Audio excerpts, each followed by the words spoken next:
Hello guys, welcome back to this channel. In today's video, I'm going to show you tips to plant the sapling in 99 nights in the forest game. Okay, let's get into it guys. Here I have already collected the sapling, and if you want to plant it, I recommend you to plant the sapling nearby your campfire, and then you can stack them. Wait, I'm going to plant it here. Oops. Okay, and then I'm going to take the sapling and I'm going to plant here. Okay, so it will be easier for you to cut the tree. Okay,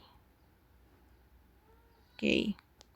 And then when the sapling has grown up, you can immediately cut the tree and collect them in one place.